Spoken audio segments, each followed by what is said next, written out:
જય શ્રી કૃષ્ણ મિત્રો, આજે આપણે લસણની ચટણી બનાવીશું. એકદમ ચટાકેદાર લસણની ચટણી. તો એમાં આપણે લસણ લઈશું. મેં એક ગાંઠિયો લસણ લીધો છે, જીરું, પછી લવિંગ છે, કાળા મરી છે અને રૂટિંગ મસાલા છે અને લાલ મરચાં છે. તો આ લાલ મરચાંને મેં અડધો કલાકથી ગરમ પાણીમાં પલાળીને રાખ્યા છે અને આપણે આ ખાયણીમાં ખાંડવાનું છે.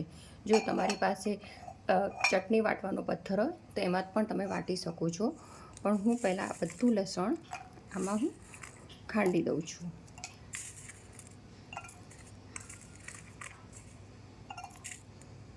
જો આવી રીતે આ લસણ બધું ખાંડી લેવાનું છે.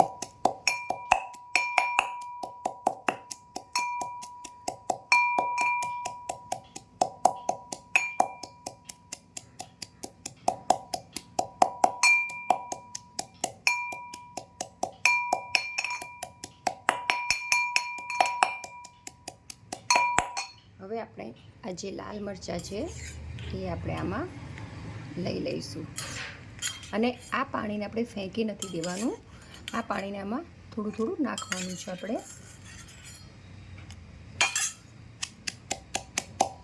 જો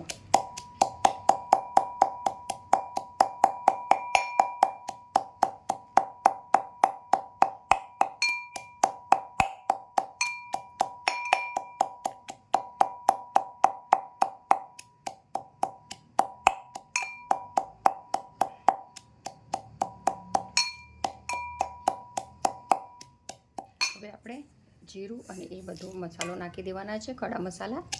હવે એને ખાંડવાના છે.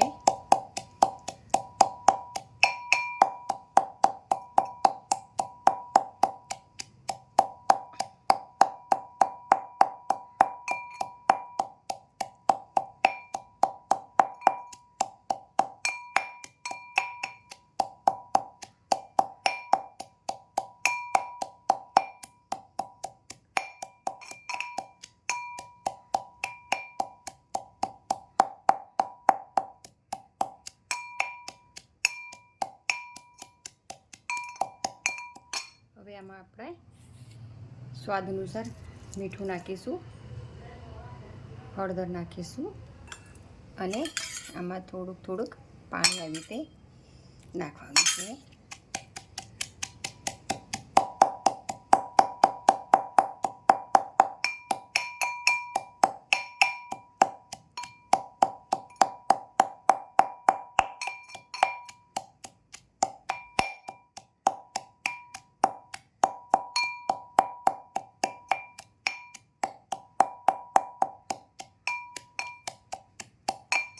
એમાં આપણે મેં કશ્મીરી મરચું લીધું છે. આ દેશી મરચું હતું અને આ કાશ્મીરી મરચું નાખું છું, જેને કારણે ચટણીનો કલર લાલ રહેશે. અને જીરું. હવે આને આવી રીતે કૂટવાનું છે.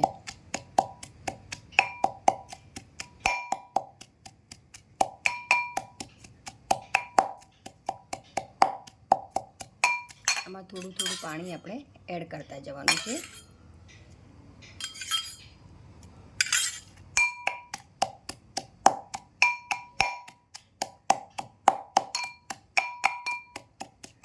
આ ચટણી ખાવામાં ખૂબ જ ટેસ્ટી હોય છે અને ઢોકળા, હાંડવા, પછી પરાઠા સાથે બહુ સરસ લાગે છે આ ચટણી.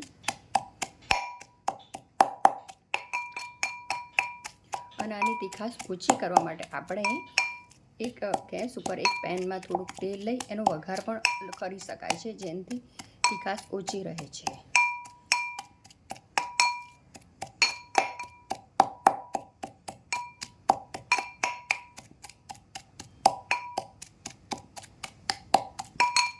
જો આપણી આ ચટણી તૈયાર થઈ ગઈ છે.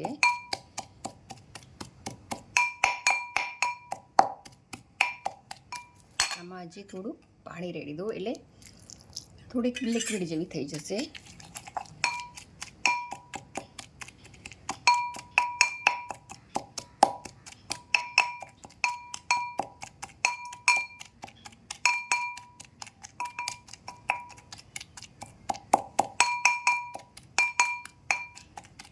જો આપણી આ ચટણી રેડી છે. તમે જોઈ શકો છો. જો હવે આપણે આને એક પ્લેટમાં કાઢી લઈશું.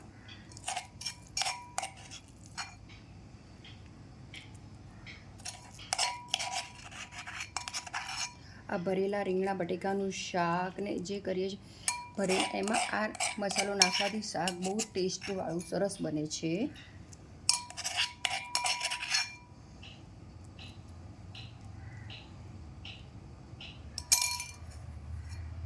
આ આપણી લસણ અને મરચાંની ચટણી તૈયાર છે. જય શ્રી કૃષ્ણ.